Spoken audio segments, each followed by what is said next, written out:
ስብከታቸው አዎ ልብ ይነካል፣ ነፍስን ያለመልማል። ግን እንዴት ለማደረስ? እናንተ የቤተ ክርስቲያን አባቶች ይሄንን ዜጋ ረስታችሁታል። 30 ሚሊዮን አካል ጉዳተኛ ያለ ወንድሞቼ እስኪ በፍቅር ያዙት።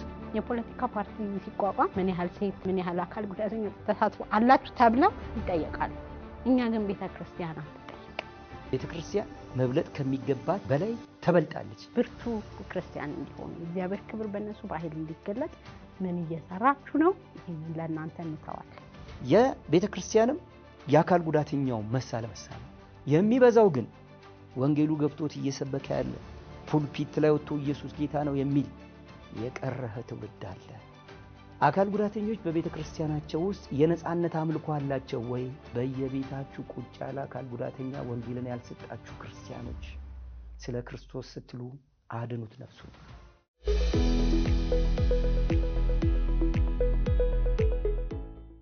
ሰላም ጤና ይስጥልን ውድ ተመልካቾቻችን፣ ይህ ብርሃን ሾው ነው። በየሳምንቱ በዚህ ሰዓት የምናቀርብላችሁ ዛሬም እንደገና ተገኝተናል። የጌታ ጸጋና ሰላም ከእናንተ ጋር እንዲሆን እንመኝላችኋለን። ውድ ተመልካቾቻችን ዛሬም እንደገና ሌላ አዲስ እንግዳ ይዘንላችሁ መጥተናል። ቆይታችሁ መልካም እንደነበረ ተስፋ አደርጋለሁ። እንድትከታተሉን አብራችሁ እንድትቆዩ በአክብሮት እንጋብዛችኋለን። መልካም ቆይታ። ውድ ተመልካቾቻችን እንግዲህ ዛሬ ይዤላችሁ የመጣሁት እንግዳ ጋዜጠኛ፣ ገጣሚ፣ ካሜራማን፣ ኤዲተር፣ የህግ ባለሙያ የሆነውን ዮሴፍ ኃይለማርያምን ወይም ዮሴፍ ምርኩዝ ነው ይዘንላችሁ የመጣ ነው። በጣም ጥሩ ቆይታ እንደምናደርግ ተስፋ አደርጋለሁ።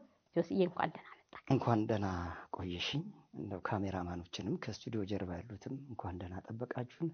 ተመልካቾቻችንም እንግዲህ ባለፈው አንዴ መተናል፣ አሁን በድጋሚ መተናል። ስለሚያዩንና ስለሚሰሙን ግን እንደው እንዲባረኩ ያስፈልጋልና እግዚአብሔር ይባርካችሁ። አሜን አሜን። በጣም ጆስዬ ተባረክ። እንግዲህ ዛሬ ጋዜጠኛም ነው የሁሉ ነገር ባለሙያ ስለሆነ እኔም ልጠየቅ እችላለሁ ብዬ ተስፋ አደርጋለሁ። በመሃል እንግዲህ በሱ ዝግጅት ነው የመጣው ዛሬ ልጠየቅም እችላለሁ ብዬ። ስለዚህ እኔ ጠያቂ ብቻ ላልሆን እችላለሁ። እውነት ነው። እንግዲህ አንዳንዴ ጠያቂው ሲጠየቅ ግራ ግብት ሊለው ይችላል። የዛን ያህል እየተጋገዝን ለአድማጮቻችንም ያለንን ፍሬ ሀሳብ እንግዲህ እንነግራችኋለን። በጣም ጌታ ኢየሱስ ይባርክ። ስለመጣ በጣም ደስ ብሎናል። በድጋሚ ጆስዬ የመጀመሪያው ጥያቄ ምንድነው? ዛሬ የምናነሳው በዋነኝነት አካል ጉዳተኝነትና ወንጌልን ቤተክርስቲያንን ነው የሚሆነው። ከብዙ ልምዱ እንደሚያካፍለን እርግጠኛ ነኝና በአጠቃላይ በቤተክርስቲያን በወንጌላውያን አማኞች ያሉት አካል ጉዳተኞች ቁጥር ቢታይ በጣም አናሳ ነው። በጣም አናሳና እንደው ወንጌል በትክክል አልደረሰንም ወይስ እኛ ለወንጌል ልባችን ክፍት አይደለም? ምንድነው ለዚህ ቁጥር ምክንያቱ ብለን እናንሳ። እንግዲህ እውነት ነው። በእርግጥ ወንጌል በውስጣቸው ኖሮ እግዚአብሔርን እንዲያመልኩ፣ ፈጣሪ እንዲያመልኩ፣ ክርስቶስን እንዲያመልኩ ወንጌል ለሁሉም ነው የመጣው። ምናልባት ዮሐንስ ወንጌል ላይ በእርግጠኝነት አንዳንድ ማስታወሻዎችንም ስለያዝኩኝ ዮሐንስ ወንጌል 9 ከ1 እስከ 12 ላይ ብናነብ ወንጌል ለዓለም ሁሉ ነው የመጣው።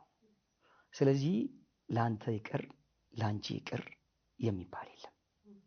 በእያንዳንዱ ሰው ውስጥ ወንጌል እንዳለ ሁሉ በተለይ አካል ጉዳተኛው በወንጌል ውስጥ መኖር የጸጋውን ማንነት ያወጣለታል የበለጠ። ምክንያቱም አካል ጉዳተኛ የሆነው ቃል በቃል ክርስቶስ የመጣው ለአካል ጉዳተኛ ነው የምትይበት ይመጣል። እነሱን ላድን የመጣሁት ነው የሚለው ማለት አካል ጉዳተኞች አካል ጉዳታቸው ሲፈወስ እግዚአብሔር በእነሱ ወይንም እኔንና አንቺን ጨምሮ ሊከብርበት ነው። ሙሉን የዮሐንስ 9:12 ድረስ ያለው ይሄን ነው የሚለው። ወንጌልን ለዓለም ሲመጣ ሁሉም ሰው ወንጌል እንዲያገኝ ነው። ከዛስ በክርስትና ሕይወት ውስጥ እንዲለመልም ነው። በእርግጥ በተለይ በተለያዩ የቤተ ክርስቲያናት በተለይ በጴንጤኮስቴ በተለያዩ እምነት ውስጥ ያሉ የአካል ጉዳተኞች ቁጥር ሲታይ አዎ ቅድም እንዳልሽው ያሳሳል። በተለይ በሀገራችን በዓለም ላይ ያው የዓለሙን ስታቲስቲክስ ብንጠቀም ከ20 ሚሊዮን ኦቨር በላይ አካል ጉዳተኛ በዓለም ላይ እንዳለ ይታወቃል። ይሄ የተባበሩት መንግስታት ድርጅት እና WHO የዓለም የገንዘብ ቁጥጥር በህብረት ያወጡት ቁጥር ነው ከዛሬ 10 ዓመት በፊት። በየምክንያቱ እንግዲህ አካል ጉዳተኝነት ተከስቷል። አካል ጉዳተኛም ተሆኗል። በታዳጊ ሀገራት የእርስ በርስ ግጭት አለ፣ የምግብ ችግር አለ፣ ከድንጋይ ከፎቅ መውደቅ አለ፣ የመኪና አደጋ አለ። ብዙ ትንታማ አካል ጉዳተኛ ያደርጋል። ይህን ቁጥር ስናየው ኢትዮጵያ ውስጥ ወደ 30 ሚሊዮን ይጠጋል። ከነዚህ ውስጥ ወንጌል የደረሳቸው አካል ጉዳተኞች ስንት ናቸው? ለምን አልደረሳቸውም? ቤተ ክርስቲያኖች ለአካል ጉዳተኞች እየሰሩ ያሉት የወንጌል ስርጭታቸው ምን ይመስላል? ማየት መፈተሽ ይገባል። አካል ጉዳተኞች በቤተ ክርስቲያናቸው ውስጥ የነጻነት አምልኮ አላቸው ወይ? በቤተ ክርስቲያን ውስጥ ያሉ አገልጋዮች ፓስተር ብትዩ፣ አገልጋይ ብትዩ፣ ሐዋርያ ብትዩ፣ ዘማሪ ብትዩ፣ ሁሉም እንደ ጸጋ ስጦታቸው አካል ጉዳተኞችን አገልግለዋል ወይ? ምን ያህልስ ቤተ ክርስቲያን ምቹ ነች? ከደረጃ ነፃ ነች ወይ? የመጸዳጃ ስፍራ ለአካል ጉዳተኞች አለ ወይ? መስማት የተሳናቸው የህብረተሰብ ክፍሎች በምልክት ቋንቋ ይሰበካሉ ወይ? አይነ ስውራን የቤተ ክርስቲያኗ የወንጌል ስርጭት በብሬል ደርሷቸዋል ወይ? የአእምሮ እድገት ውስንነት ያለበት አካል ጉዳተኛ የወንጌል ስርጭት በምስል ደርሶታል ወይ? ወላጆች ምን አደረጋችሁ? አንጋፋ ቤተ ክርስቲያኖች ምን አደረጋችሁ? ቤተ ክርስቲያን የክርስቶስ ራስ ናት። ክርስቶስ የመጣው ለአካል ጉዳተኞች ነን ብለናል። ሽባውን ተረተረው ነው እኮ የሚለው። ለእኔ ነው የመጣው። የቤተ ክርስቲያን አገልግሎች እንዴት ነው ያያችሁን? ወንጌል እንዲደርሰን እንዴት ነው ያደረጋችሁት? ይሄ ዋጋ ያስከፍላችኋል። ዋጋ ያስከፍላል። ምክንያቱም ሁሉም የህብረተሰብ ክፍል ወንጌልን ለማግኘት ማክሰኞም በዩ፣ ሮብ ምሽትም በዩ፣ አርብም በዩ፣ እሁድም በዩ ወደ ቤተ ክርስቲያን በሚሄድበት ጊዜ ሁሉንም የህብረተሰብ ክፍል እንዴት ነው እየሰበኩት ያለው? እንዴት ነው ወንጌልን እየሰጠሁት ያለሁት? በጣም ይገርም። አሁን ከስራዬ ጋር በተገናኘ በቋሚነት አንድ ቤተ ክርስቲያን ውስጥ አለ። አንዳንዴ በጣም ስጣበብ መስሪያ ቤት ያጠገብ ያለ ቤተ ክርስቲያን ነው የምሄደው። ምክንያቱም እሁድን እሰራለሁ። ስለዚህ 40 ደቂቃ አንድ ሰዓትም ትኑረኝ ሄጄ እመጣለሁ እና በጣም ነው የምታዘበው። በእርግጥ እግዚአብሔር ጸጋውን ስለሚሰጠኝ ሁሉንም እዛው ትቼ ይሁን ነገ ይደርሳል ብዬ ስለምሄድ በይቅርታ ያለው ሰው በይቅርታ ምኖር ሰው ስለሆንኩኝ ትልቁ ፍቅርና ይቅርታን ያላበሰን ክርስቶስ ውስጤ ስላለ እኔ እስከማውቀውና ስብከታቸው አዎ ልብ ይነካል፣ ነፍስን ያለመልማል። ግን እንዴት ለማደረሰ? ለምሳሌ ልልበሉ፣ አጨብጭቡ፣ እስኪ አንዴ እንዲበሉ ሲባል እጅ የሌለው አካል ጉዳተኛ እንዴት ነው ያጨበጭበው? ምን አለ ቃሉን እምትችሉ ቢባል እልልልልልልልልልልልል ማለት የማይችለውስ? አንደበት ችግር አለ። እሱስ ይህን ሁሉ ለማድረግ ስለማድረጉ ከማየት ውጪ በምልክት ያውም ዓለም አቀፍና ሀገር አቀፍ እውቅና የተሰጠው የምልክት ቋንቋ በምልክት ቋንቋ እልልበል ብትሉት ምን አለ? አይታይም። ሳስበው ቤተ ክርስቲያን በአካል ጉዳተኞች ጉዳይ ይቀራታል። እነማን ናቸው አካል ጉዳተኞች? የትኞቹ ናቸው? ልንዘረዝር እንችላለን። በዊልቸር ላይ ያለ ብቻ ነው ወይ አካል ጉዳተኛ?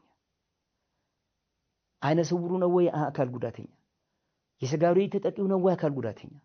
እነዚህን ሁሉ በወንጌል ለመድረስ አካል ጉዳተኛውን ማወቅ እንዴት ላገልግለው ብሎ ማለት ያስፈልጋል። እርግጠኛ ነኝ በ1996 ዓመተ ምህረት ጄኒት እና ጓደኞቹ የሚል ዲስኤቢሊቲ ኤንድ ወንጌል ወይንም አካል ጉዳትና ወንጌል አካል ጉዳተኛና ወንጌል የሚል ፕሮግራም አንዳንድ ሰዎች ላይ ነበር። አሁን የት እንዳለ አላውቅም። ቤተክርስቲያኖችን እንዴት ለአካል ጉዳተኞች መድረስ እንደሚችሉ የሚሰራ ፕሮግራም ነበር። ግን እኔ እንግዲህ እስካሁን ኢትዮጵያ ውስጥ አለው በየቤተ ክርስቲያኑ እንዳዩ ገና ይቀራል። ጄኔት ግሩፕ ወን ፍሬንድስ ኦፍ ጄኒቶች አቆመው ይሁን ምን አላውቅም። ግን የምናያቸው ልብ ይነካሉ። በቴሌቪዥን የሚተላለፉ ስብከተ ወንጌሎች እንደው በምልክት ቋንቋ ሰብከው ያውቃሉ? እናንተንም ጨምሮ። በእርግጥ እናንተ ገና እየተነሳችሁ ነው፣ ትጀምሩታላችሁ ብዬ አስባለሁ። በጣም ብዙ አለ። ኤልሳቤጥ መላኩ ተዋናይ፣ ደራሲ ምናምን ነገር ባፕቲስት ቸርች በምልክት ቋንቋ ትሰብክ እንደነበር አውቃለሁ። አሁን የት እንዳለች አላውቅም። ይህን ስል አንዳንድ ቦታዎች አሉ መብዛት ባለበት ልክ መብዛት። 30 ሚሊዮን አካል ጉዳተኛ ያለ ወንድሞቼ እህቶቼ፣ እናንተ የቤተ ክርስቲያን አባቶች ይህንን ዜጋ ረስታችሁታል። ይህንን ሰው ረስታችሁታል። ስለዚህ ስበኩት፣ እስኪ በፍቅር ያዙት። ስለዚህ ጆስዬ እንዲሁ በዚሁ አጋጣሚ እንድጠይቅ የፈለግኩት ልክ ነህ፣ ግን እኛም አካል ጉዳተኞች ላይ ሲሰበክ ልባችን ክፍት ነው ወይ? ምን ያህል ተቀባይነት ወንጌልን ለማስገባት ራሳችን? አዎ እመጣለሁ፣ ወደዚህ መምጣት አይቀርም። ምክንያቱም የግድ ቤተ ክርስቲያኖች ሳይሆን እኛስ ለወንጌል ልባችን ክፍት ነው? ዋይኖት አካል ጉዳተኛ ያለው ነው ክርስቶስ ገብቶት በምን ሄደ? ተሰብኮ አንብቦ ለጌታ ቀርቦ ነው አይደል? አካል ጉዳተኛውስ ተሰብኮ አንብቦ ወንጌልን መጽሐፍን ከዛ ተሰብኮ ማን ነው ለወንጌል ቀርቦ ነው ልባችን ክፍት ሆኖ? አዎ ስንቶቻችን? ምክንያቱም አካል ጉዳታችን ያመጣብን ተጽዕኖ ከዚህ በላይ ምን ሊሆን ልንል እንችላለን። መግቢያ ላይ ልብ ብለሽ ከሆነ ዮሐንስ 9:12 ላይ እኔ እግዚአብሔር በእኔ ሊከብር ነው አካል ጉዳተኛው እንኩት። ስለ እውነት አንዳንዴ እንኳን ሆንኩላለሁ። በምርኩዝ ነው የምሄደው። እግሬ በሆነ ምክንያት ተበላሽቷል፣ ግን በምክንያት ነው። ለምን? እግዚአብሔር ስለሚወደኝ። ከኔ ጋር የነበሩ በጣም በርካታዎች እኮ እግዚአብሔርን ሳያገኙ የሌሉ አሉ። ሳያመልኩ ክርስቶስን ክርስትና እንዲህ ነው ብለው ልባቸው ሳይከፈት አሉ። እኔ ህብረት በልጅነት የሚል ትምህርት ቤት ነው የተማርኩት። ትምህርት ቤቱ ስሙ ራሱ አካባቢዎች ነበር መሰለኝ ድሮ። ህብረት በልጅነት ወንጌልን ያኔ ነው የምንማረው። እኛ ስንማር የነበረው በጊዜው ማንም ናንተ ወንጌል ያስፈልግሃል አይደል? ልቤ ክፍት ነበር፣ ገባኝ። በቃ አካል ጉዳተኛውም እንደዛ ነው መሆን ያለበት። ባለን በተሰጠን አካላዊ ማንነት ጸጋችንን ማበልጸግ እኮ። ያለን ጸጋ ምንድነው? መስበክ ነው። ያለን ጸጋ ምንድነው? አካል ጉዳተኞችን ማስተማር ነው። ያለን ጸጋ ምንድነው? ቤተክርስቲያንን ማገልገል ነው። አሉ እኮ ፓስተሮች፣ አካል ጉዳተኛ የሆኑ ፓስተሮች እንዲህ ማንላቸው ራሳቸውን ያውቃሉ። እነሱ እንኳን አካል ጉዳተኛውን እንዴት ማገልገል እንዳለባቸው የተሳናቸው ነገር አለ። መንቃት ያስፈልጋል። ክርስቶስ ከእያንዳንዱ ሰው በር ደጅ ላይ ነው። በየምክንያቱ ከህይወት እንገፋ፣ በየምክንያቱ ካለን ጓደኝነት ካለን እንገፋ። ከክርስቶስ ግን ማንም አይነጥለንም፣ አይገፋንም። የኛ የልብ በራችን ክፍት መሆን አለበት። ያኔ እንደማንም ሰው ነው የምንሆነው። እንዘላለን እኮ ጊዜው ደርሷል ጎበዝ። እምንዘልበት እንደ ፌቆ እምንዘልበት፣ አይነ ስውር አይኑ የሚበራበት፣ እንደኔ አይነት አካል ጉዳት ያለ የሚፈነጠዝበት ጊዜው ደርሷል። ከበረ ነው ክርስቶስ። ይሄንን ደግሞ ሙሉ አገልግሎት በቤተ ክርስቲያን የምትሰጡ ሰዎች ልብ ግዙ። ሰውን ነው መሰብሰብ። ከሰው ውስጥ አንዱ ክርስቶስ የመጣው ለአካል ጉዳተኞች ብለናልና አካል ጉዳተኞችን መሰብሰብ፣ በወንጌል መስጠት፣ መድረስ፣ መጸለይ። ስለነሱ ቤታቸው ሄዳችሁ ጸልያችኋል? ችግር ሲገጥማቸው በጸሎት አገዛችኋቸዋል ነው ወይንስ እነሱ ድሮም እንዲሁ ናቸው ብላችኋል? ፈትሹ። በጸሎት የታገዘ አካል ጉዳተኝነት ስለ እውነት ምልኡነት ነው። ምንም አካል ጉዳት አያሰኝም። ምልኡነት ነው። በጠዋት ጸልየን እንወጣለን፣ በጠዋት ጸልየን እንገባለን። አንድ የዴፍ ቸርች ነበረ መሰለኝ፣ የመስማት የተሳናቸው እዚህ ልደታ አካባቢ ነበር አውቃለሁ። ጥሩ፣ ግን ሁሉም አካል ጉዳተኞች ናቸው። አካቶ ቢሆንስ? አካቶ ማለት በየቤተ ክርስቲያኑ ብንኖርስ? ያም ጥሩ ይሄም ጥሩ ነው። የበለጠ በየክልሉ ያሉ አካል ጉዳተኞች ቤተ ክርስቲያንን የማያውቁ በጌታ የሆኑ ከቤታቸው ያልወጡ ብዙ ሄደናል። ዊልቸር ለመስጠት ስንዞር የተወሰነ ኢትዮጵያን ክፍል አዝነናል። አለ እንዲህ አይነት ቤተ ክርስቲያን የሚሉ እናቶች አጋጥመውናል። ውሰደን ከዚህ አንድ ቀን ማምለክ ፈልጋለሁ በነፃነት ያሉን አሉ። እናውቃለን። ስለዚህ የማን ጉድለት ነው? አንደኛ ራሱ አካል ጉዳተኛው ልቡን ከፍቶ ወደ ቤተ ክርስቲያን መሄድ ሊገባው ሊያውቅ ይገባል። ግን በምክንያት ከቤት አይወጣም። በድህነት ከቤት አይወጣም። አንተ ማፈሪያ ነህ ተብሎ ቤት ሊቀመጥ ይችላል። በቤቱ ግን ልንደርስ ይገባል። በየሰፈራችን ብዙ አሉ። የሚገርመው በየጎረቤቶቻችን በጣም አንድ የሚገርም ነገር ልንገራችሁ። እርግጠኛ ነኝ ይህንን ፕሮግራም የምትከታተሉ አሁን እኛ የምናወራው ስለ እውነት ልትባረኩበት፣ ትልቅ ዋጋ ልትከፍሉበት፣ ነፍስ ልታደኑበት ተነሱ እያለን ያለው። በጣም የሚገርም ታሪክ። አንድ ዓለማዊ ፕሮጀክት ላይ አንድ አጋጣሚ ነበርኩ እና እስኪ አካል ጉዳተኛ ልጅ ያላችሁ እጃችሁን አውጡ አልኩ። ማንም ያወጣ የለም። 20 እና ከዛ በላይ ነው። እሺ የላችሁም? አው ጥሩ እድለኞች ናችሁ ልባቸውን ለመግዛት። ጎረቤቶቻችሁ ውስጥ ያለ አካል ጉዳተኛ ልጅ ያለ ሲል ሁሉም እጁን አወጣ። አይገርም? እኔም አንቺም ካወጣን እኔ አንቺን ቤት ጠቆምኩ፣ አንቺ እኔን ቤት ጠቆምሽ ማለት። በየቤታችሁ ቁጭ ያለ አካል ጉዳተኛ ወንጌልን ያልሰጣችሁ ክርስቲያኖች ስለ ክርስቶስ ስትሉ አድኑት ነፍሱን። ምናልባት በዚህ በአካል ጉዳተኛው ትድናላችሁ። ምክንያቱም ክርስቶስ ሊነካው ሊያድነው የሚመጣው አካል ጉዳተኛን መከበር ይፈልጋል። ያኔ ትተርፋላችሁ። ወደ ቤተ ክርስቲያናችሁ እንድንመጣ አድርጉን ያላመጣችሁ። እኛ ያለንበት ቤተ ክርስቲያን ገብቷቸው የእግዚአብሔር ጸጋው ብዙ ነው፣ የእግዚአብሔር ፍቅሩ ብዙ ነው፣ የእግዚአብሔር ቸርነቱ ብዙ ነው። አንዳንዱ ደግሞ ይሄው ብርሃን ሾ ብሎ ይጀምራል። የሚመሰገኑ ክብሩን ከእግዚአብሔር እንዲሰጣቸው ምንለምንላቸው በጣም ብዙ የምናመሰግናቸው እንደ እግዚአብሔር ቤተ ክርስቲያኖች አሉ። ስለዚህ የቤተ ክርስቲያንም የአካል ጉዳተኛው መሳ ለመሳ ነው። የሚበዛው ግን ወንጌሉ ገብቶት እየሰበከ ያለ ፑልፒት ላይ ወጥቶ ኢየሱስ ጌታ ነው የሚል የቀረህ ትውልድ አለ። ስለዚህ ሁለቱም ጋር በጣም ትልቅ ሀሳብ ነው ያነሳው ጆስዬ። ለአካል ጉዳተኞች የምለው አንድ ነገር ያቺ በሉቃስ ወንጌል ምዕራፍ 18 ላይ ያለች ጎባጣ ሴት ሁል ጊዜ እንደ ልማዷ በምኩራብ ትገኝ ነበር። አሁን እሷ በምኩራብ የምትገኘው የምኩራብ አለቃው እንኳን አይደግፋትም፣ ከመጨረሻ ነው የሚያስቀምጣት። ግን አይ እኔ የምኩራብ አለቃው አልተመቸኝም ብላ ከምኩራብ ከመሄድ አላቆመችም። አንድ ቀን ግን ኢየሱስ በዛ ተገኘና ወደፊት አምጥቶ ነው የፈወሳት። ስለዚህ አካል ጉዳተኛው ስለተገፋን የሆነ ነገር ስለተደረገን የሚለውን ሪዝን ቢያቆሙ በጣም ደስ ይለኛል። ምድር በራሱ ምቹ ስላልሆነች እስከምትመችን አንጠብቅም። በማይመቸው መንገድ ግን እየተጋፈጥን እንሄዳለን። ጌታ ኢየሱስ ይባርክ። ሌላው መጠይቅህ ምንድነው? ያው አሁን እንትኑ ቁጥሩ ማነሱ በአንዳንድ ቤተክርስቲያን ወይ አንድ ወይ ሁለት ሰው እናያለን አይደል? እና እነዚህ ቁጥር ማነሳቸው ስለዚህ የቤተክርስቲያን አክሰሲቢሊቲ ማጣትና የወንጌል በትክክል አለመድረስ ነው ብለህ ነው የምትለን? አዎ፣ ምክንያቱም አንዳንድ የእምነት ተቋሞች እስኪ ደጃቸውን ያቸው በአካል ጉዳተኛ ይበዛሉ። በእርግጥ የመጽዋዕት ሊሆን ይችላል፣ ግን ቁጭ ብለው ወንጌልን ይሰማሉ፣ ወይንም በራሳቸው የሃይማኖት ድርጅት የሚሰጣቸውን ያደምጣሉ። በዛው ምክንያት አላቸው።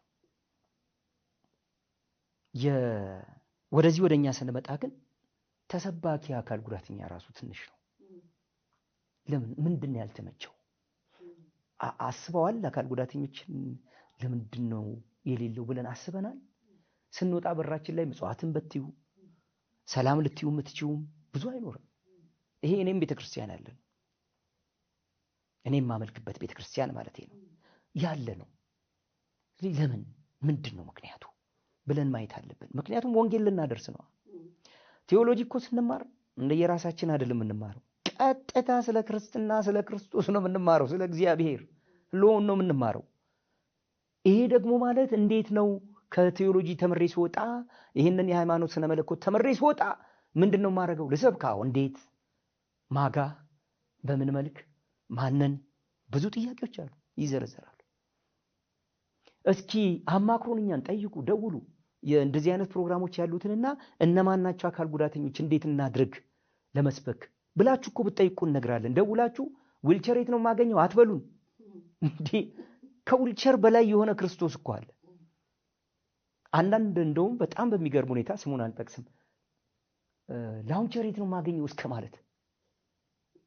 አዎ ሊደርስ የታሰበበት ነገር ምናልባት አካል ጉዳተኛውን በአካል ድጋፍ ልርዳው ሊሆን ይችላል፣ ግን ማወቅ ይፈልጋል። ከዛ በፊት እናውቃለን እኮ አንዳንድ ቤተክርስቲያኖች አካል ጉዳተኞችን ፊት ደርድረው ሰብከው ዛሬ ያልሆንላችሁም የሚል ምዕመን ያለበት። ስም እንጥቀስ? አያስፈልግም። መማማር ስለሚያስፈልግ ነው። ይሄንን ሸሽተው ቤት የቀሩ አካል ጉዳተኞች አሉ። ይሄንን በራቸውን ዘግተው ጌታ ሆይ የሚሉት ምክንያቱም በጓደኞቻቸው ፊት በምእመናን ፊት የመገፋት ስሜት መጥቶባቸው፣ ቤተክርስቲያን ግን ለሁሉም ክፍት ነች። እኔ እንደውም ሳስብ ከመንግስት የሥራ ሲስተም ውስጥ ያሉ አካል ጉዳተኞች ወይንም ከሌላው የማህበራዊ ህይወት ውስጥ ያሉ አካል ጉዳተኞች ቤተክርስቲያን ውስጥ ሲሄዱ እንደዛኛው መገፋት የለባቸው። እልል ብለን ነው መቀበል ያለበት። ሊፈወስ መጣ አይደለም። መፈወስ እኮ እግሩ በቅሎለት መሄድ ወይንም መዝለል ብቻ አይደለም። መፈወስ ስጋ አይደለም፣ ነፍስ ነው፣ ማምለክ ነው፣ እልል ማለት ነው። በምን? በእግዚአብሔር ደስታ በህልውቱ። ምክንያቱም እኔ ነፍሴ ነው እንዲድን የምፈልግ፣ ከዛስ ምሉእ ነኝ። ስለዚህ ቤተክርስቲያን የጎደላት ነገር አለ ያልኩት ለዛ ነው። ይሄን ስንል እየደረሳችሁ ያለ እግዚአብሔር ይባርካችሁ፣ ክርስቶስ ይባርካችሁ። ስለ እውነት በጸሎት አገልግሎት የምትሰጧቸው እነዚህ ነው። በምን እንድረስ ካላችሁ በጸሎት አገልግሎት መስጠት፣ በምክር አገልግሎት መስጠት፣ ራሱ የአካል ጉዳተኛ በጎ ግሩፕ መፍጠር ያስፈልጋል በየቤተ ክርስቲያናት ውስጥ ግሩፕ። ምክንያቱም ስመጣ እንዴት ልግባ በዚህ ጋር ብዬ መሳቀቅ የለብኝም። ልክ ሌሎች አማኞች ሲመጡ እንኳን ደህና መጣ ብላችሁት እንደምትጠብቁ ከባንክ በላይ መሆን አለብን እኮ። ባንክ ቤቶች ናቸው ዛሬ እንኳን ደህና መጣ ገንዘብ ይሰበስቡ። አረ የክርስቶስ ቤት በራችሁ በእንኳን ደህና መጣ ጠብቁን። በእውነት አንዳንድ አክሲዮኖች ስትሄጂ አበባ ይዘው እንኳን ደህና መጣ ይሉሻል። ለምን ኪሰ? ቤተክርስቲያን ግን ሁሉንም በእኩልነት መጣ ወንድሜ። እንዴት ነው እስቲ ማስተናግደው?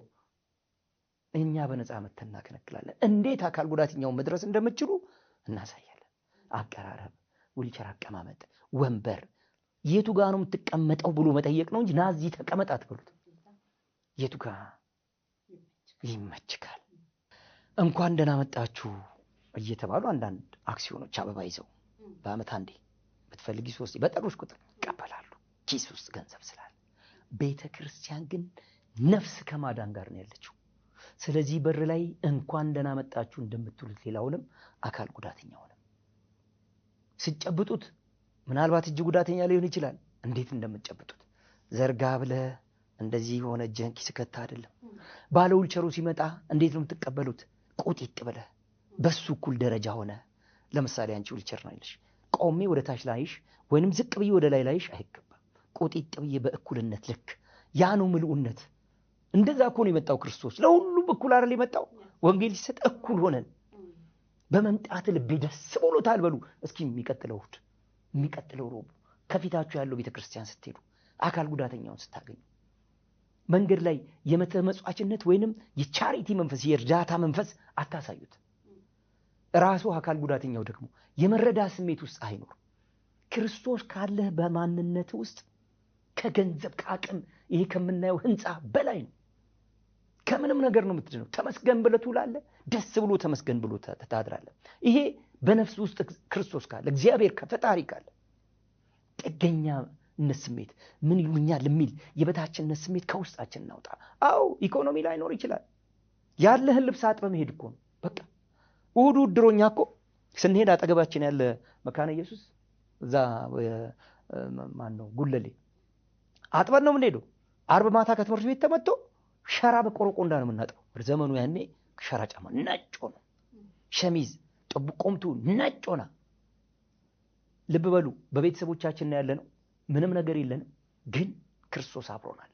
ስለዚህ ዘነጥ ብለን ነበር የምንሄደው። እንዲህ አይነት መንፈስ ይሙላባችሁ። ቤተክርስቲያን ትከበሩበታላችሁ፣ ወንጌልን ታገኙበታላችሁ፣ ተስፋን ፍቅርን ታገኙበታላችሁ። ክርስቶስ ምን ያህል ለኛ በስጋው እንዴት እንደተንጠለጠለ መስቀል ላይ እንዴት እንደሞተ እንዴት ለኛ ብሎ ስቃይ እንዳየ እንረዳበታለን።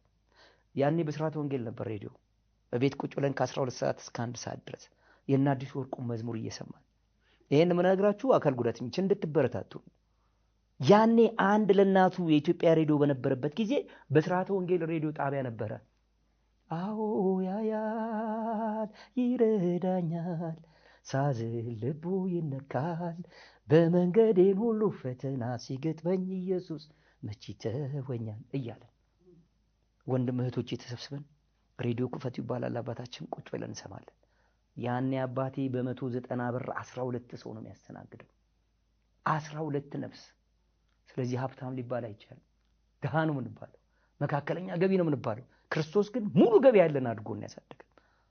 ስለዚህ አካል ጉዳተኛው ጠንክሮ የግድ ነፍሱን ነፍስ ለሚያተርፍ ሰጡ ለክርስቶስ ማለት ነው። ማንም አያተርፍም የኔን ነፍስ ካለ ክርስቶስ። ቀድሞ ተሰቅሎልኛል፣ ፍቅሩን አሳይቶኛል። ባይሁዳኖቹ በብዙዎቹ ተላግጠውበታል፣ ልብሱን ተሻምተውበታል። ስለዚህ ራሴን ለማዳን ክርስቶስ ወደሚሰበክበት ሄዱ። እግዚአብሔርን ክርስቶስን ማግኘት ነው።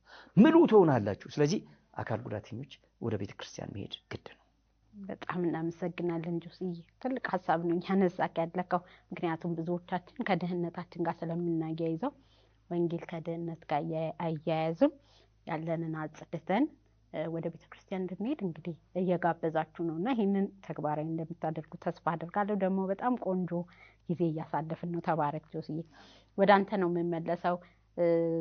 እንዴት ነው ጌታን ራሱ ጌታን ያገኘንና እንዴት ነው ጌታ ያገኘክ? ከዛ ደግሞ በዛው ተያይዞ በጣም የተለያዩ ሀገራት ሄደክ የመማርም የመስራትም እድል ነበረክ፣ አሁንም ትሄዳለክና ከዛ አንፃር ስታየው ወንጌል የቤተ ክርስቲያን ሁኔታ ኢትዮጵያ ውስጥ ያለው እንዴት አነጻጽረዋለህ? ከራስ ጀምርና እስቲ ንገረን። እሱ እኮ ነው ቀድሞ ያገኘ እናቴ ወደ ውስጥ እያለ። ስለዚህ የታገኘሁት ልበልሽ እናቴ ወደ ውስጥ ሳስበው የሰው ልጅ በሙሉ እናቱ ወደ ውስጥ እያለ ክርስቶስ አግኝቶታል። ምክንያቱም የእግዚአብሔርን ጥበብ ለማወቅ በማህፀን ውስጥ ያለውን ስጋና አጥንት መዋደድ ባወቃችሁ ይላል።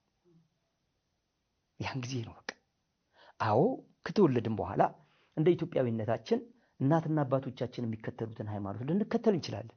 ግን ስንቶቻችን ተከትለናል አላውቅም። እኔ ግን የክርስቶስ ነኝ ሲጀመር። ምክንያቱም ቅድም አልኩሽ እኮ በልጅነቴ ብስራት ወንጌልና አዳምጥ ነበር። አሁን ከኬንያ አለ አንዳንድ ቦታ ላይ እናዳምጠዋለን። በእርግጥ በእጃችን መጣና እዚሁ አጠገባችን ሆነና እንከተል ነበር። ያስለቅሳል እኮ ስደቱ፣ ያስለቅሳል እኮ ፍቅሩ፣ ሞቱ፣ ስቅላቱ። መቼ ነካ? አዎ ሙሉን መቼ ገባ ስትይ 10ኛ ክፍል 11ኛ ክፍል እያለሁ በቀጥታ ወደ ጉለሌ ያለው ቤተክርስቲያን አሁን ረጅም ጊዜ እዛ ሰፈር ከሄድኩና እዛ እንሄድ ነበር። ካሳሁን የሚባል አንድ ጓደኛ ነበረኝ። እድገት የሚባል ትምህርት ቤት የተማርኩ። ሁሌ ቦርሳውን ሲከፍት መጽሐፍ ቅዱስ የነበረው ወጣት ጠቆር ያለ ረጅም።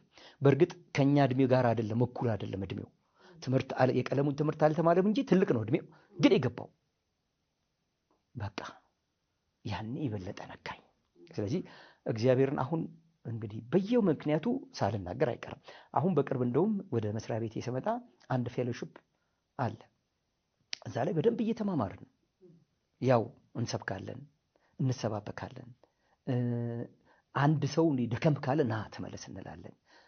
ይሄ ሁሉ ያለበት በተለይ ይሄ ሁሉ ያለበት ክርስትና እንዴት እንደሚጣፍጥ የመጨረሻውን ጉዞ ያደረኩት የዛሬ ዓመት ደቡብ አፍሪካ ነው። በዘንድሮ 1-2 ቦታ ሄዳለሁ። ከዚህ ከዊልቸር ባስኬትቦል ጋር ተያይዞ በሄድኩ ቁጥር ግን የት ነው ቤተክርስቲያን ያለው? እኔ ክርስቲያን ነኝ፣ የፕሮቴስታንት እምነት ተከታይ ብዬ ነው የምለው። ይወስዱኛል። ካየሁት በጣም ከሚገርመኝ እቺ ደቡብ አፍሪካ ትንሿ ለአካል ሁሉንም ምእመን የማያስተናግድ ቤተክርስቲያን አይቋቋም። እንኳን ስዊድን፣ እንኳን ኖርዌይ፣ እንኳን ዴንማርክ፣ እንኳን ናይጄሪያ፣ እዚህ ቅርባችን ያለችው ደቡብ አፍሪካ አይቻልም። አካል ጉዳተኛው የት ነው የሚገባው? መጸዳጃው መንጋ ነው የሚሆነው? የቱ ጋር ነው የሚገባው? ምሉ ነው ወይ? እነዚህ ሁሉ ታይተው ይከፈታሉ፣ ፍቃድ ይሰጣል። 7 ደረጃ ወጥተሽ ቤተክርስቲያን አይገባም። አሁን እስኪ በኢትዮጵያ ውስጥ ያሉ የእምነት ተቋማቶችን ብታይ ብዙዎቹ የደረጃ ተግዳሮት አላቸው። ይሄ የሚያሳየው ምናልባት ለጌጥ ሊሆን ይችላል። ቤተክርስቲያን ለጌጥ አይሰራም፣ አይመሰረትም፣ ፕላንት አይደረግም።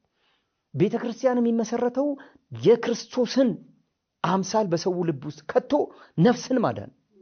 ይሄ ነው፣ እዚህ ውስጥ ነው ሊሰራ የሚገባው። ከደረጃ ነፃ መሆን አለብን። የምናገለግላቸው እነማን ናቸው ተብሎ ቀድመ መታየት አለብን። ቅድሚያ ልንሰጥምን አካል ጉዳተኛ ቅድሚያ ልትል የሚገባው ቤተክርስቲያን ናት። ምክንያቱም ክርስቶስ ለማን እንደመጣ ቅድም አውርተናል። ቅድሚያ አካል ጉዳተኛ ለአካል ጉዳተኛ መባል አለበት። በጸሎት ደክሞ ይሆናል፣ በኢኮኖሚ ደክሞም ላይጸልይ ይችላል። የት ደረስክ? የትወድቅጣ የጠፋ ዛሬም በእውነት የኔ ቤተክርስቲያኖች እግዚአብሔር ይባርካቸው ቢቀር በ15 ቀን ጆሲ ምን ሆነ ነው ሳምንት ያልነበር አረ ነበርኩ መጨረሻ ነበር አላየሁም አረ አይተኛል እንዲህ ብያለሁ እያልክ እንዲህ አይነት ክትትል ይፈልጋል አካል ጉዳተኛው በምክንያት ሸሽቷል ተገፍቷል ከዓለማዊ ህዝብ ከዓለማዊ መንግስት ከዓለማዊ ጓደኛ ከዓለማዊ ድርጊት አሽትተዋለች ወይንም አርቀዋለች አይደል ቤተክርስቲያን ያለው ስለዚህ ቤተክርስቲያን ወንድሞች እህቶች መበርታት አለባችሁ አካል ጉዳተኛ ሴት እኮ አካል ጉዳተኛ ያልሆነች ክርስቲያን ሴት ትፈልጋለች ምን ልርዳሽ እስኪ ነይ ጸሎት ላግዝሽ ጀስት ፍሬንድሊ ዝም ብሎ ከዛ ወንጌልን መደጋገፍ መበረታታት ያስፈልጋል ይሄ ነው ቤተክርስቲያን የሚያደርገው አለዛ አይሆንም ፎቅ በመደርደር ደረጃ በመደርደር አይሆንም ከመስመር ነው የምንወጣው ስለዚህ ውጭ ያሉ ቤተክርስቲያኖች እነዚህን መሰረት አድርገው ነው የሚሰሩት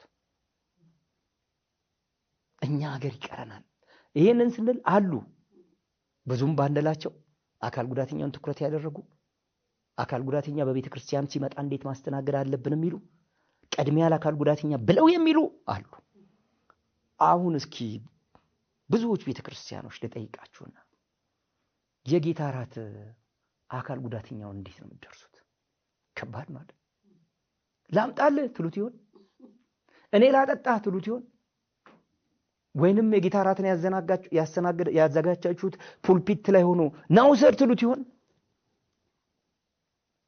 እኔ እዚህ ቁጭ ብያለሁ ባለ ሁለት እግሩ በርግጥ እኔ 3 ነኝ እግዚአብሔር ይመስገን እየተራመደ ሄዶ ወሰደ እኔስ ለምንድነው አንቺ ከነው ዊልቸርሽ ፑልፒት ላይ ወጥተሽ የጌታ ራት ተቀበለሽ አመስግነሽ ማትጁ ለምን በሶስተኛው ግን እቀበላለሁ ስለዚህ ምን ያስፈልጋል ፑልፒቱንም ራምፕ ያስፈልጋል ቤተክርስቲያን ስትገባ ራምፕ ያስፈልጋል እያንዳንዱ የአገልግሎት ስፍራ ላይ ራምፕ ያስፈልጋል ለመሆኑ በቤተክርስቲያን ውስጥ ያሉ የአገልግሎት አይነቶች ውስጥ አካል ጉዳተኞች አሉ እናስገባችሁ ብላችኋል አላላችሁም መልሱን ለእናንተ እኔ ግን ጸልይላችኋለሁ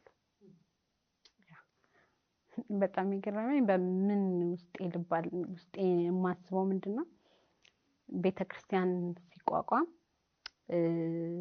ፍቃድ ለማግኘት የአባላት ብዛት ይጠየቃል አይደል በዛ ምክንያት ነው እንትን የሚሰጣቸው ፍቃድ የሚሰጣቸው ግን እኔ ሁሉ ጊዜ ዊሽ ማደርገው ምን ያህል የአካል ጉዳተኛ እንትን አክሰሲቢሊቲ አዘጋጅታችኋልና አባልም አላችሁ በእናንተ ውስጥ ስንት አካል ጉዳተኛ ምን አላችሁ ተብለው እንዲጠየቁ ሁሉ ጊዜ ፈልጋለሁ እኔ በዚህ አጋጣሚ የሚሰሙን ሰዎች በእውነት እንደሱ ኢቭን እኮ ስቱዲዮ ሲድንጋሪክ የፖለቲካ ፓርቲ ሲቋቋም ምን ያህል ሴት ተሳትፎ አላችሁ አይደል ምን ያህል አካል ጉዳተኛ ተሳትፎ አላችሁ ተብለው በፖለቲካ ፓርቲ ለማቋቋም ይጠየቃሉ እኛ ግን ቤተክርስቲያን አትጠየቅም ቀጥል ደግሞ አንድ ነገር ይግባችሁ ቤተክርስቲያን መብለጥ ከሚገባት በላይ ተበልጣለች በፖለቲካ ድርጅት ለምን የፖለቲካ ድርጅቱ ኢንክሉሲቭ ገብቶታል አካቱ ሴትም አካል ጉዳተኛም ብሎ ህግ ራይት ኦፍ ዲሰቢሊቲ ራይት ተጠቅመውበት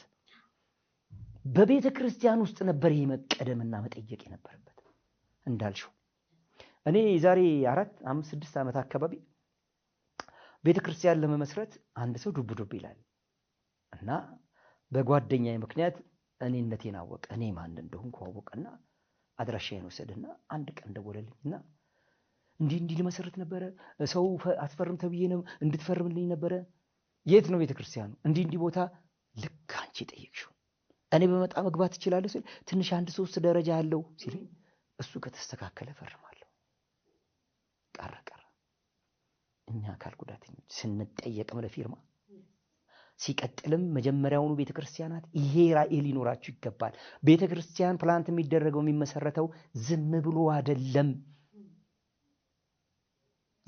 አይደለም በመንፈስ ቅዱስ መሰጠት የሚባል ነገር እንኳን ጸጋ ስጦታ ቤተክርስቲያንን መስረት ስትባል ተከል ስትባል ይሰጣል አብሮ ይሄ ያለኩ ማን እንደምታገለግል ጌታ ያውቃልኩ ስለዚህ እነዚህ መያዝ ያስፈልጋል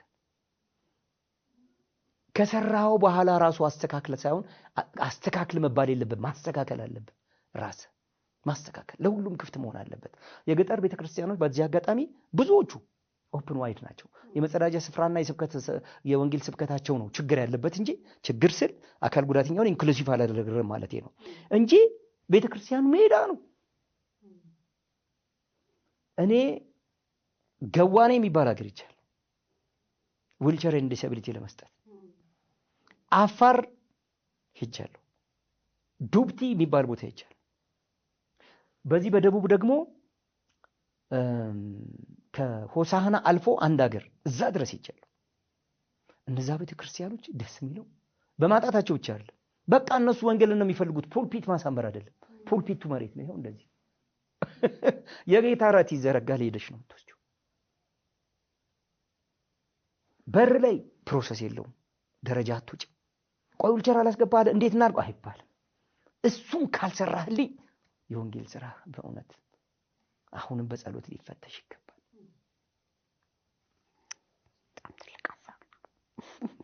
በጣም ትልቅ ሐሳብ ነው።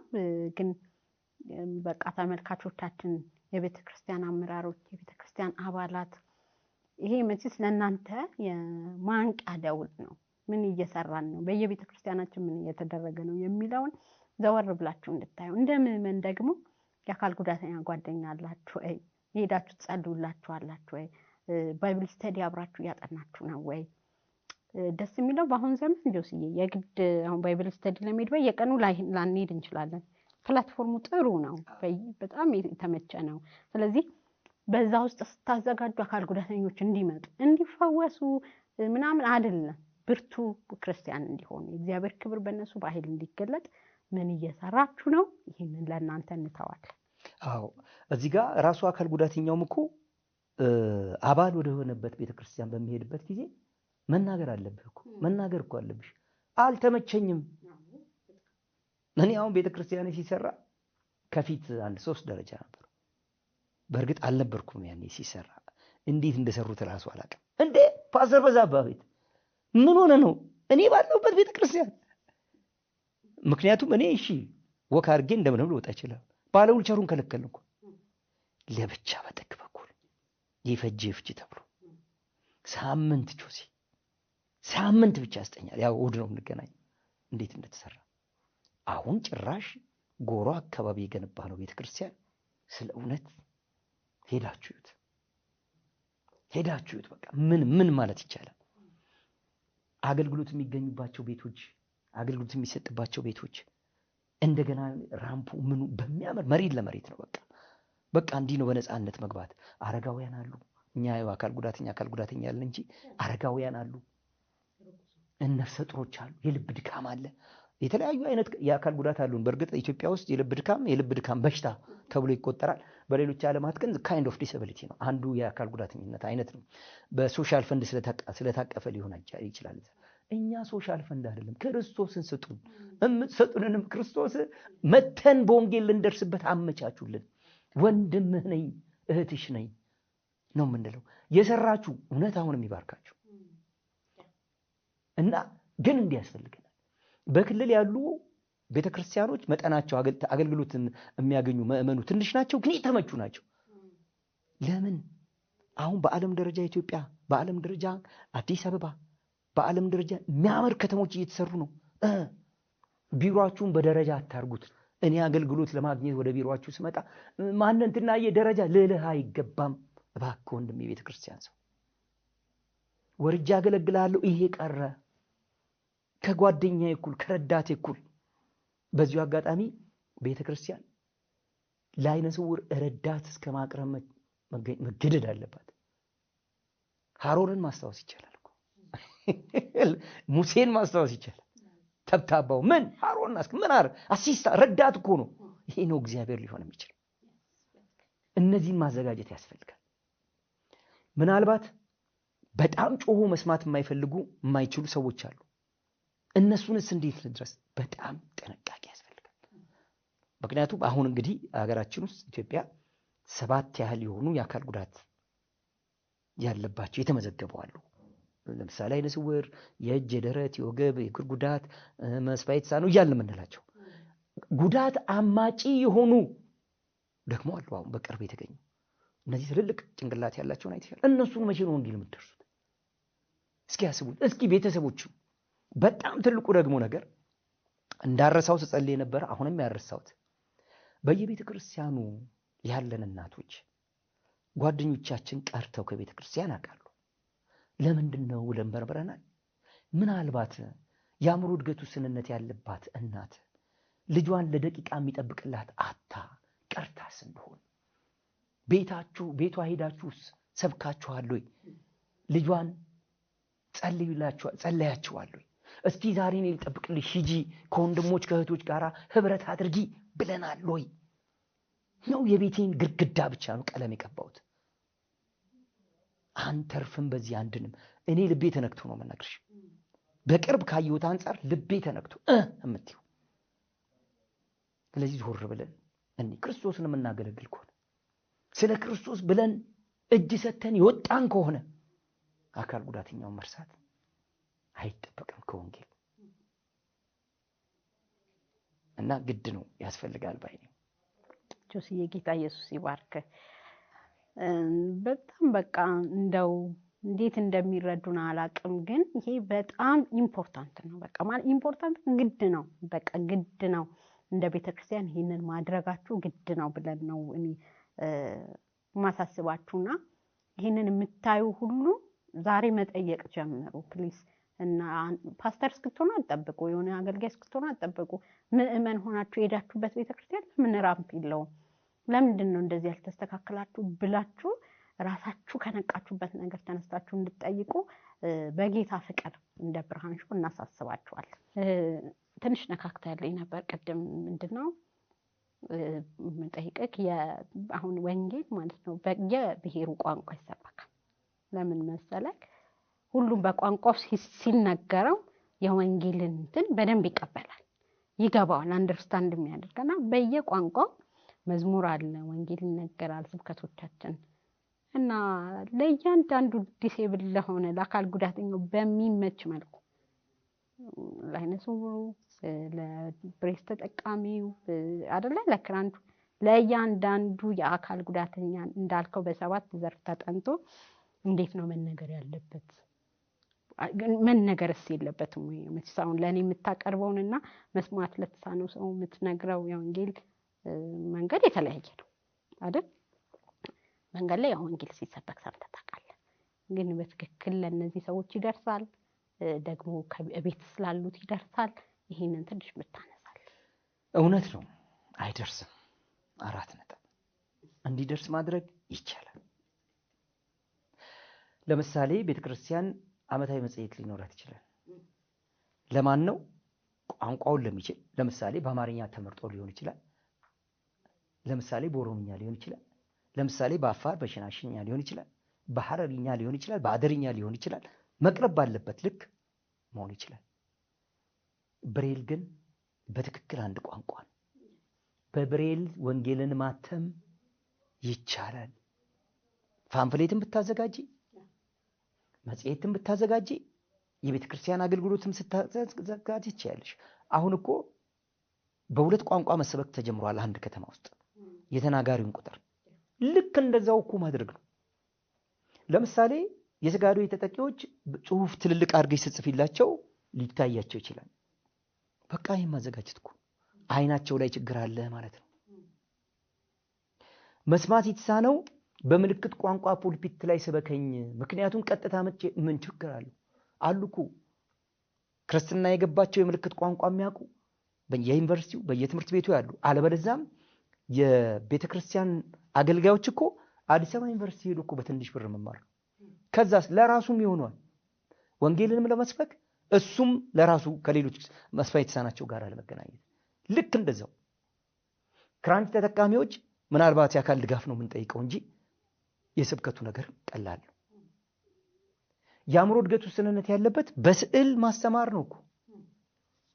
ብዙ የፈረንጆች ምስሎች እኮ ለህፃናቶች ወንጌልን የሚሰብኩት በስዕል ነው። ክርስቶስን ያሳያሉ፣ ስቅላቱን ያሳያሉ፣ ግርፋቱን ያሳያሉ፣ መሰደዷን፣ ብዙ ነገሩን ያሳያሉ። ይቻላል። ይሄ ልበ ሙሉነት ነው የሚጠይቀው። እንዴት ላድርግ? እስኪ ማንን ላግኝ? ቀደም እንዳልኩት ደውለው ዊልቸር ከማለት እንዴት ላገልግል ማለቱ ነው የሚሻለው። አንድ ግሩፕ ነበረኝ እኔ በኋላ በየጊዜው በየምክንያቱ እነሱም ወጡ ምናምን እና ቤተክርስቲያን እንዴት ነው አካል ጉዳተኛን መድረስ የምትችለው የሚል ቅድም እንዳልኩሽ የመጀመሪያው ስናስተምር የነበረው በቀጥታ የድጋፍ ቡድን በቤተክርስቲያን ውስጥ ያስፈልጋል።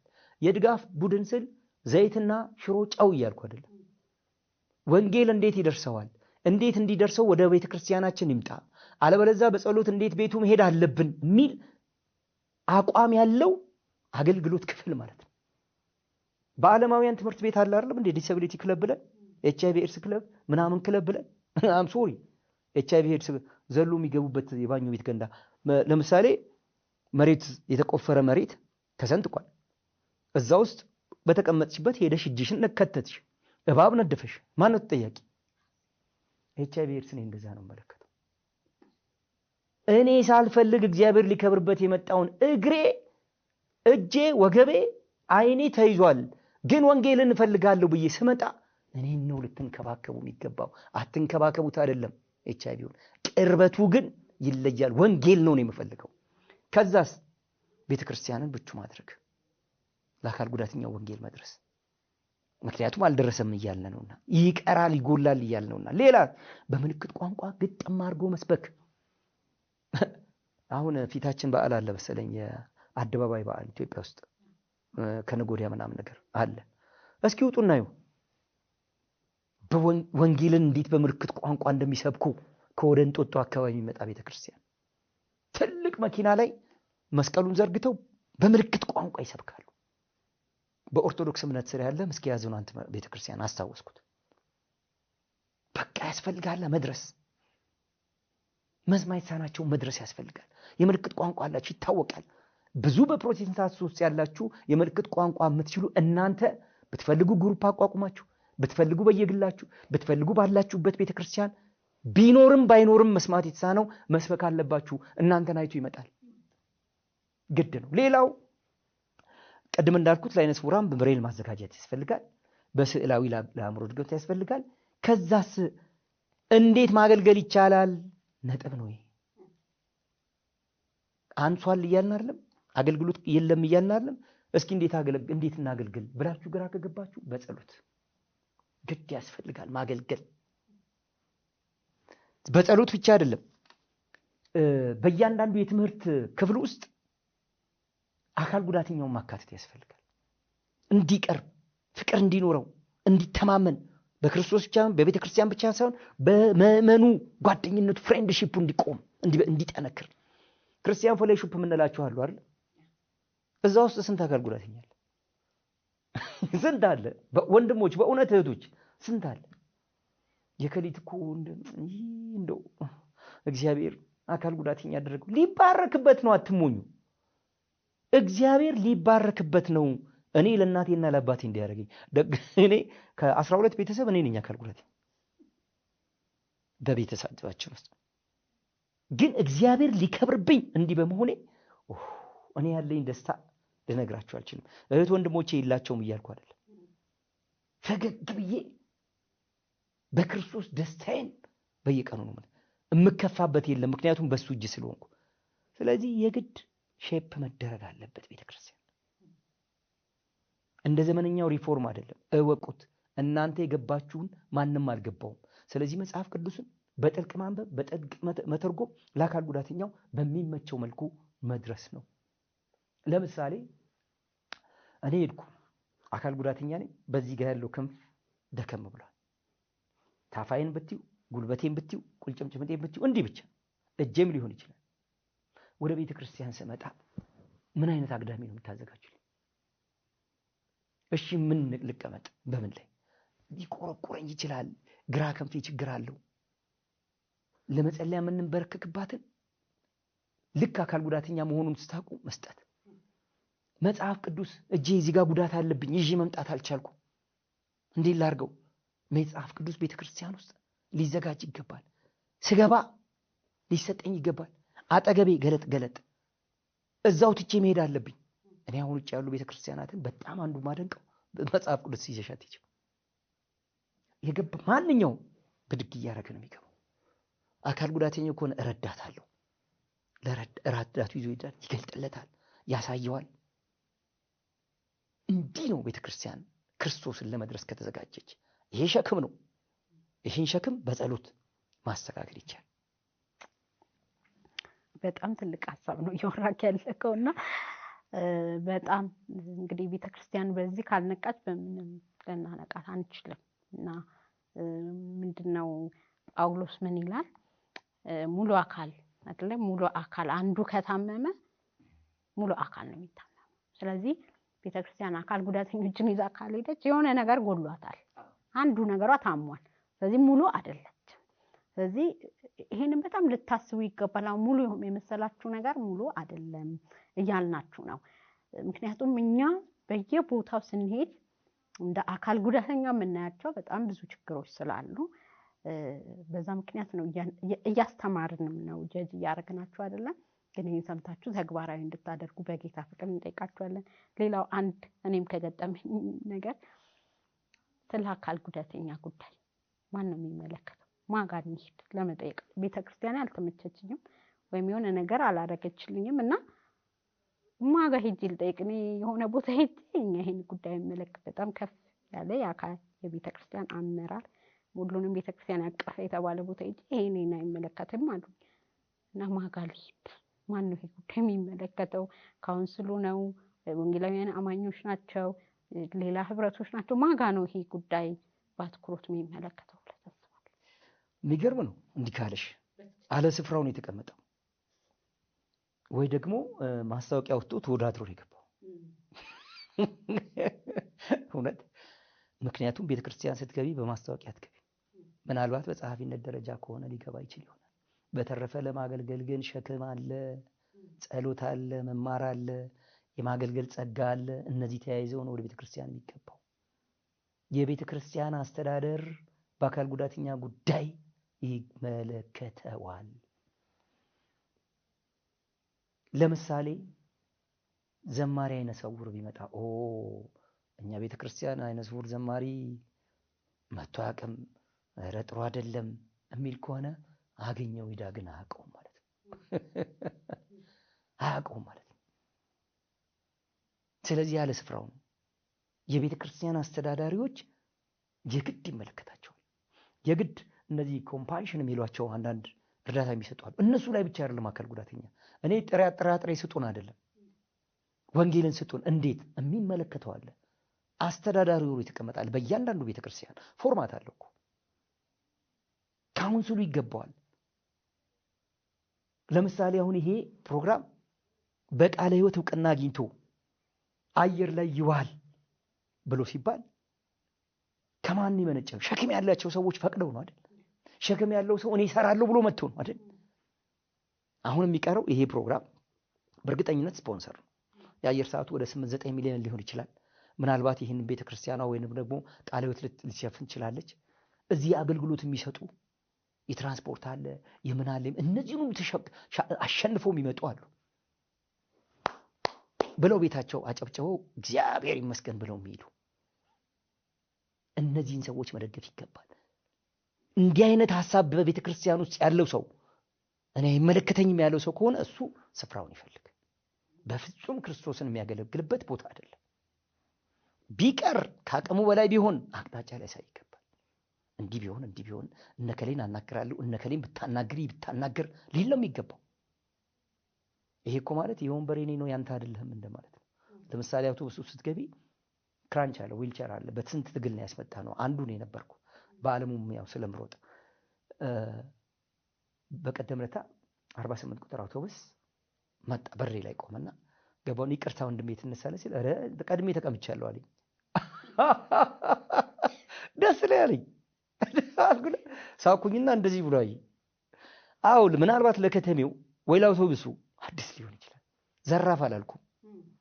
ከዛ ወንድሜ በጣም ይቅርታ አልኩትና የተቀመጠበት ስር እዚሁ ጋር የዊልቸር ቅርጽ አለ። ይሄ ምክንያት አለ። እዚህ ጋር የነጭ በትር እዚህ ጋር ምናምን መግቢያ ላይ ማለና አየሁ ዊልቸር ሲለኝ ይሄ ቦታ የኔ ነው። አሁን ከደከመ ከኔ ባስክ ከሆነ ተቀመጥ፣ ግን ይሄ ስፍራ የአካል ጉዳተኞች ነው። አይሽ ማስተማር ይፈልጋል።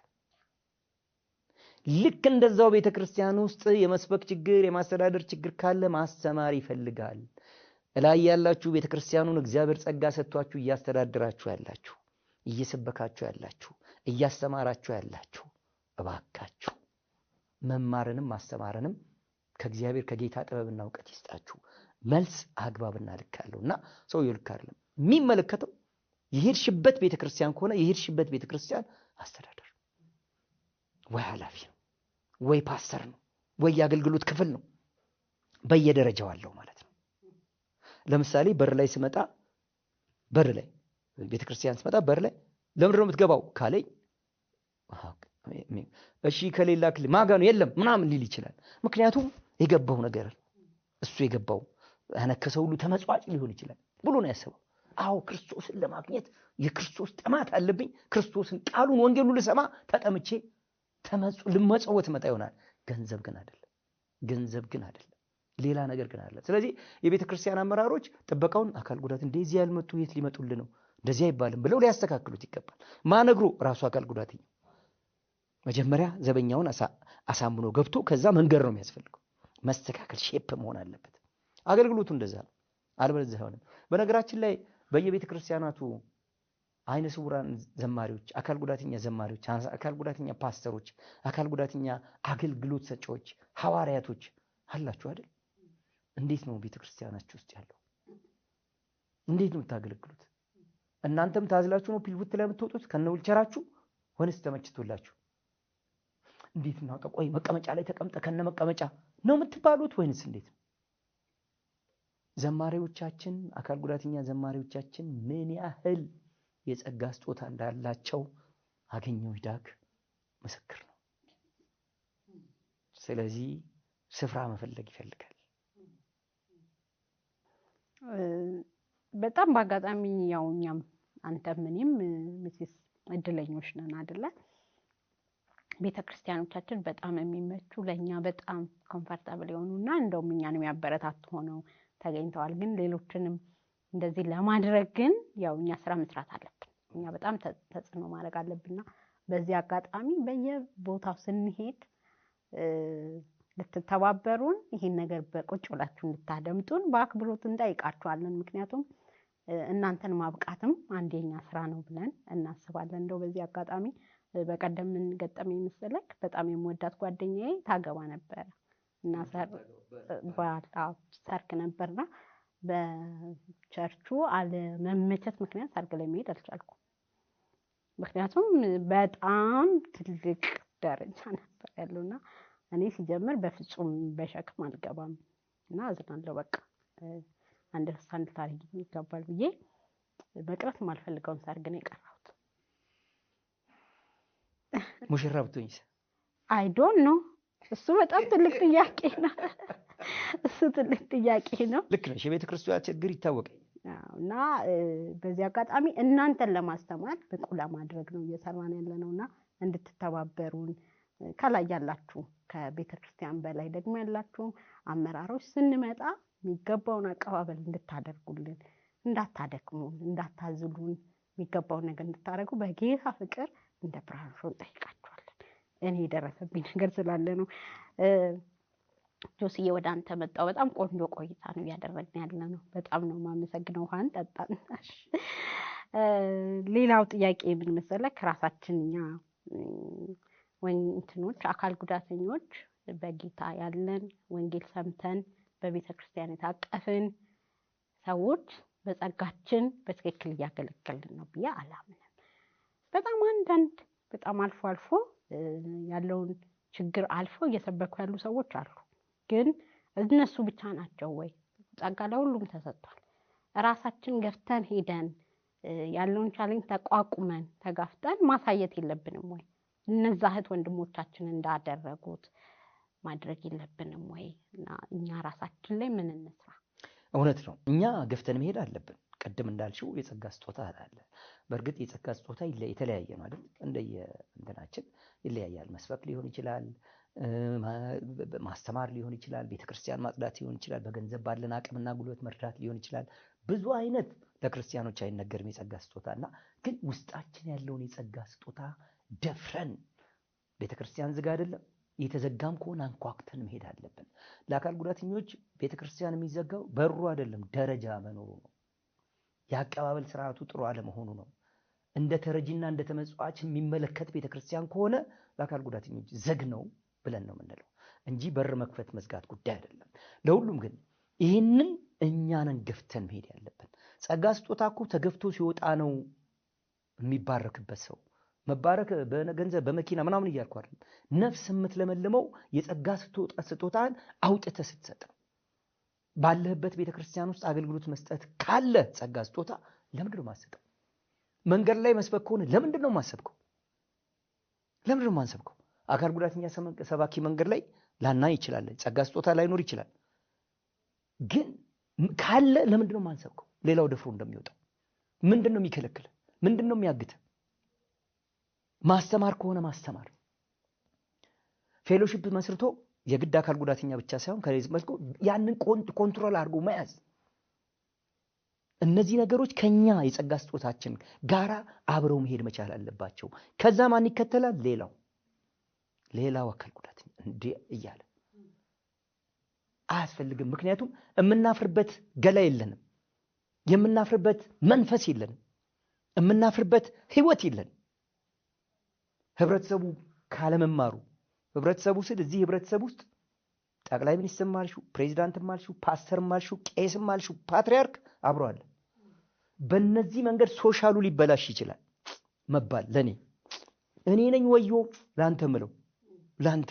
ምክንያቱም እኔ ነፍሴ ሰላም ናት በክርስቶስ። ካልዳንክ ወይ ትርጉሙ ካላወቅ ወይ እንዴት ማመቻቸት እንዳልቻል ከኔ ላዝን የምችለው ለሌላው ነው። አንዳንዴ በጣም ይገርማል።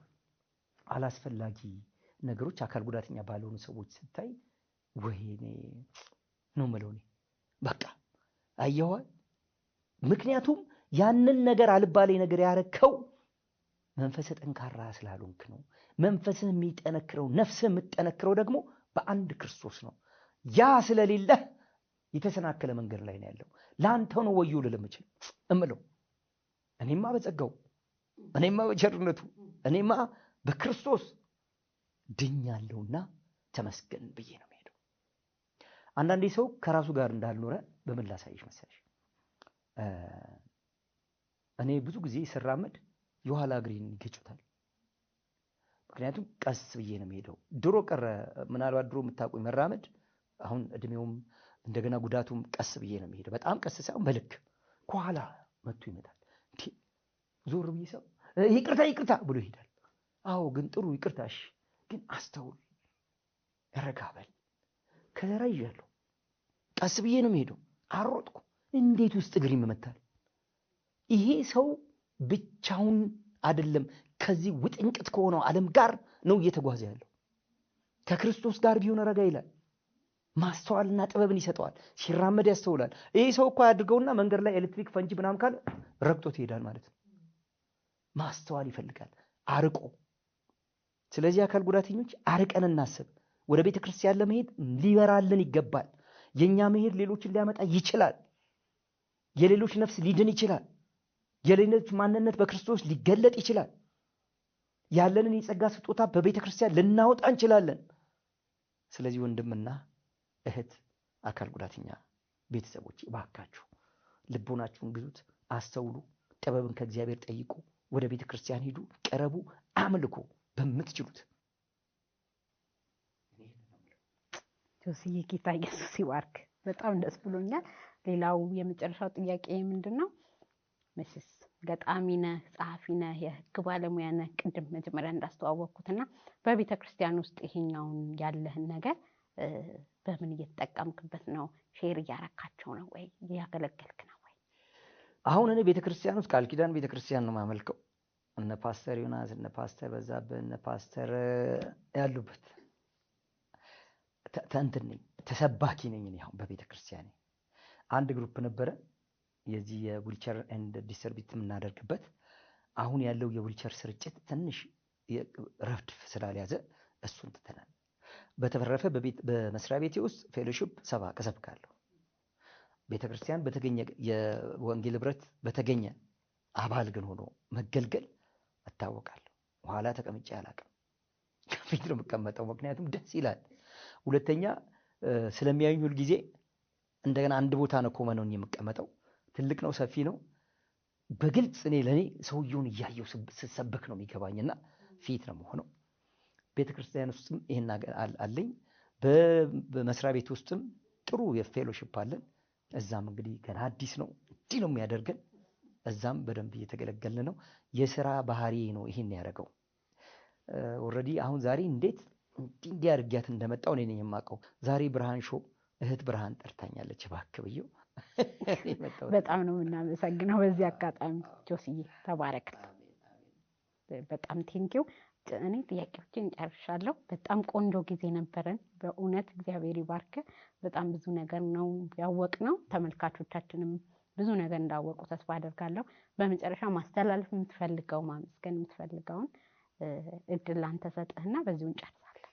አዎ እንግዲህ እኔ የማመሰግነው የአካል ጉዳተኞችን ጉዳይ በተለይ ወንጌልን እንዴት ማግኘት እንደሚችሉ፣ እንዴት ስርጭት ወደ እነሱ እንዲደርስ፣ እንዴት አገልግሎት እንዲያገኙ የሚያደርጉት ትግል፣ በተለይ ወንጌልን ለአካል ጉዳተኞች ለማድረስ ያለው ትግል ይታወቃል። ተግዳሮት አለው። እሱን ሁሉ አልፈው እያደረሱ ላሉ በኢትዮጵያ ውስጥ ላሉ ይሄንን ፕሮግራም ለሚመለከቱ በእውነት እናንተ ልትመሰገኑ፣ እናንተ ክብር እንድታገኙ ዘወትር ጸልይላችኋለሁ።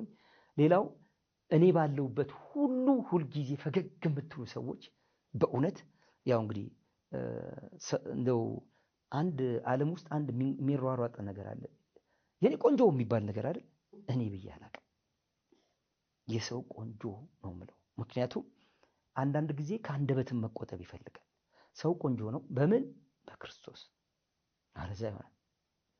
ስለዚህ ከአንደበታችሁ ተመልሳችሁ እኔ ባለውበት ቦታ ሁሉ ደስ ብሏችሁ የምትኖሩ ሰዎች እናንተም ተባረኩ። በጣም በጣም ግን እንደ ማሳሰቢያ የምፈልገው ይሄ የምታዩት ብርሃን ሾው እንግዲህ ዓመት አለፈው። 2 ዓመት ሊሆነው ነው። በዚህ 2 ዓመት ውስጥ አገልግሎቱ ሳይቋረጥ ወደ እናንተ ደርሷል።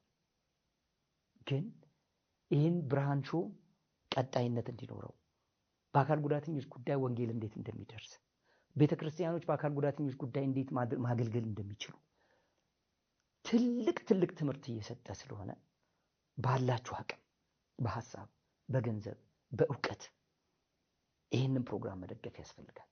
ስለ እውነት ብርሃን እንደምታዩት በዊልቸር ነው የምትንቀሳቀሰው፣ ግን ትልቅ የአገልግሎት ሸክም አለ። ቢቀር እንደው በርቺ፣ ጌታ ይባርክሽ ማለት ያስፈልጋል።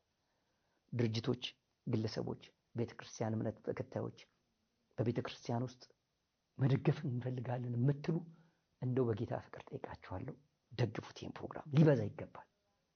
ይሄንን ነው ማለት ፈልገው። ጆሲ ጌታ ኢየሱስ ይባርክ። በጣም ነው የምናመሰግነው። በጣም ብዙ እንደተማሩ እንዳወቁ እርግጠኛ ነኝ። ደግሞ ከኛ ጋር አብረህ ስላሳለፍክ ከጎናችን ስላለ ስንፈልግ ስለምትገኝ በጣም ጌታ ኢየሱስ ይባርክ። ተባረክልኝ። መልካም ጊዜ ይሁንልህ። ተባረክልኝ። ውድ ተመልካቾቻችን የነበረን ቆይታ ይህን ይመስል ነበር። በጣም እንደተማራችሁ ብዙ እንዳወቃችሁ እርግጠኞች ነን። ደግሞ በሚቀጥለው ሳምንት ሌላ እንግዳ ይዤላችሁ እስከምመጣ ድረስ መልካም ጊዜ፣ መልካም ቆይታ